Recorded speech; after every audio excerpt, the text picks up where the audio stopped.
We are going to be installing this Amazon smart lock thing. So it's just a number pad, and then you also have your backup physical key. And we're going to be replacing basically the deadbolt on this door here. And so this is going to be the outside part. And then there's the inside part right here. We need some batteries for the electronics and stuff. But basically, this video is going to be walking through how to put all this stuff in on an existing door so that I don't have to worry about forgetting my key if I can remember the code, which should help me out because I forget everything. So we are going to get started by basically just removing this thing, and that's just these two Phillips screws on either side. I'll show you guys how we do that. And then once we get that out, we're going to be also removing the little slot thing, whatever you call this itself, and sliding in this new guy. And once you take out these two Phillips, the outer part of this door is going to come right off, and then we'll have our hole through there, and then another little hole through there, which is where we'll put in this new latch thing. And I'm just going to walk through following these instructions so you guys can follow along, and hopefully this isn't too painful. And then the interesting part is probably going to be programming this for your codes and stuff. So yeah.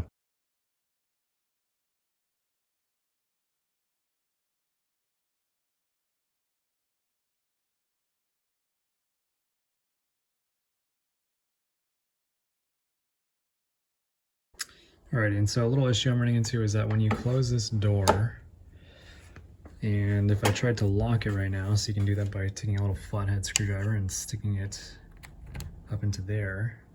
But if you can see into that little gap, but basically this guy is hitting the little wall because they didn't really cut this hole big enough, and specifically it's that hole right there. So the reason why I know if that's the case is because if I close this door and then I push it closed like that, like I've got my foot pressed on it, and then I do this, it closes very smoothly and normally. So basically the issue is that that little hole right there needs to be back a little bit more towards me in order for this thing to close correctly. So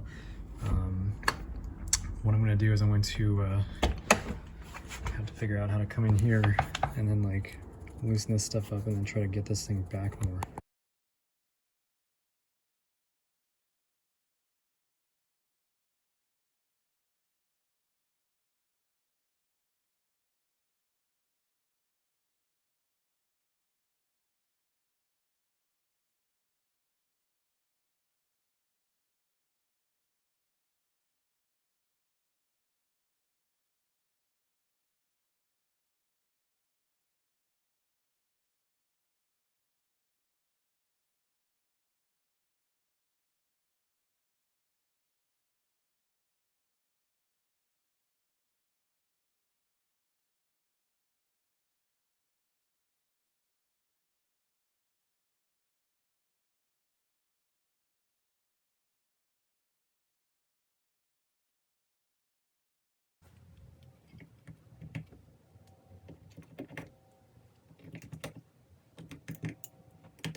So we just finished this thing up. So the complicated thing with this is that there's two codes, a programming code and a user code, and the default programming code is 4 zeros, and then the default user code is 1 2 3 4.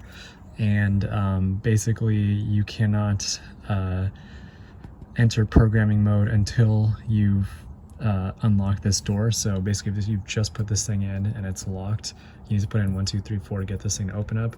I've already gone through the process of making this thing open up, but basically the way it works, and I'll hide this part, is I'll put in my little pin, which is my user code,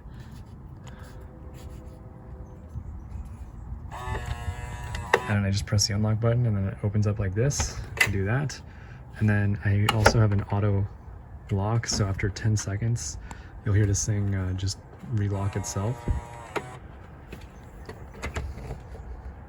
and that's pretty cool. And so yeah, so now we've got working little deadlock here, and I'm happy with how it looks, and overall feels fairly strong. And thank you all for watching. So 4 AA batteries got this thing up and running, and now we're all good to go.